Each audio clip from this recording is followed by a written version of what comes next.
त्रिदलं त्रिगुणाकारं त्रिनेत्रं च त्रियायुधं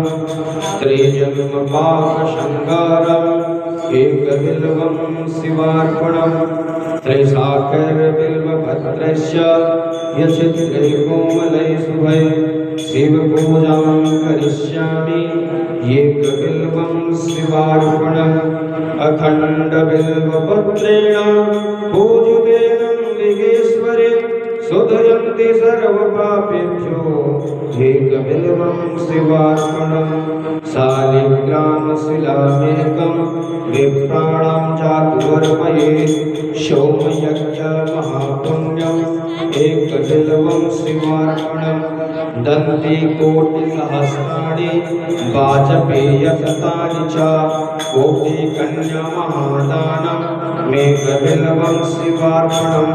लक्ष्म्यास्तनत उद्पन्नं महादेवस्य च प्रियं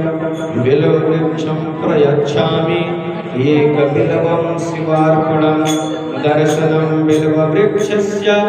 स्पर्शनं पापनाशनम् अघोरपापसंहारम् एकबिल्वं शिवार्पणम् मूलतो ब्रह्मरूपाय मध्यतो विष्णुरूपिणे अग्रतः शिवरूपाय एकबिल्वं शिवार्पणम् बिल्वाष्टकमिदं पुण्यं यः पठेत् शिवसन्निधौ सर्वपापविनिर्मुक्तः शिवरूपं वाप्नुयात्। श्री बिल्वाष्टकं सम्पूर्णम्।